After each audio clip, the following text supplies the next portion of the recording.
مرجئه میاد و میگه که عمل نکنم ایمانی آوردگی کفایه است. یک طایفه از مرجئه ها اینا از همه سبکترش میگه که ایمان فقط قول است و اعتقاد به قلب است. یعنی در قرارت قلبت باور داری که غیر الله تعالی دیگر معبودی بر حق نیست، با زبانت گفتی که محمد رسول الله است، تو مؤمن هستی. اینها از همه نزدیکترش. عمل نکنی هم میشد میگن، نه نماز خوان، نه روزه دار، نه تعلیم گیر، نه سلام ته به مسلمان ها، یگان عمل نکنی هم تو وارد بهشت میشی میگن، تو مؤمنی، ایمانی کامل داری میگن.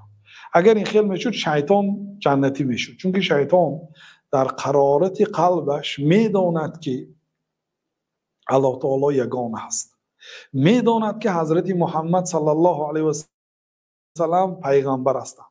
او میداند و او با زبانش هم میگفت، حتی سوگند هم یاد کند و شریک نمیبیارد به الله تعالی. فبعزتک لاغوینهم اجمعین، قسم به بزرگی ای الله من این به فرزندان آدم رو حرکت میکنم همیشه گمراه کنم.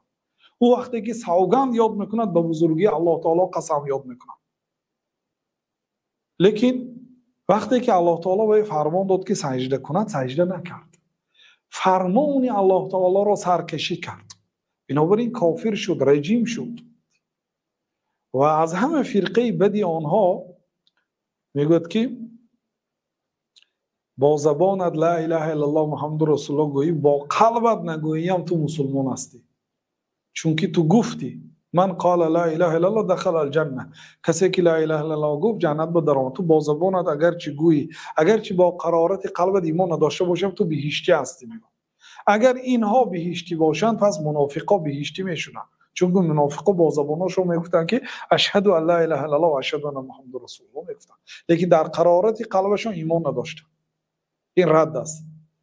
و یا طایفه دیگری آنها میگفتن که ایمان فقط معرفت قلب است، با قلبت ایمان بیاری و با زبان نگویی هم بهشتی میشی. در این صورت ابو طالب بهشتی میشد، در این صورت فرعون بهشتی میشد، چون که فرعون در قرارت قلبش ایمان داشت به حقیقت الله تعالی و به رسالت حضرت موسی علیه السلام، لیکن اونا کافرن.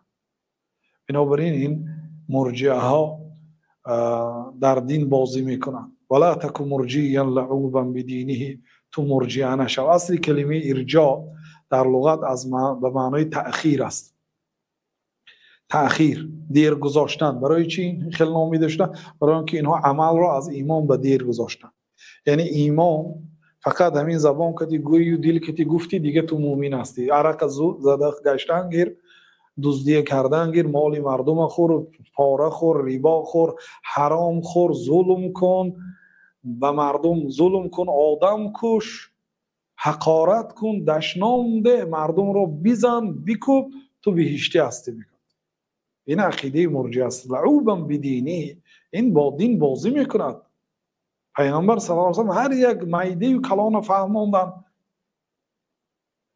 یعنی اگر این چیزا لازم نمیشد برای چی مشقت کشیده؟ نماز خوانده، روزه داشته، قدمهاشون ورم میکرد در نماز تهجد. برای چی حفظ قرآن، حفظ حدیث، شب و روز عذاب کشیده، در حالتهای بیماری، پیری، علما عذاب کشیدن، کتاب نوشتن، کتاب خواندن. اگر قول مرجئه ها درست میشد این بازی به دین است.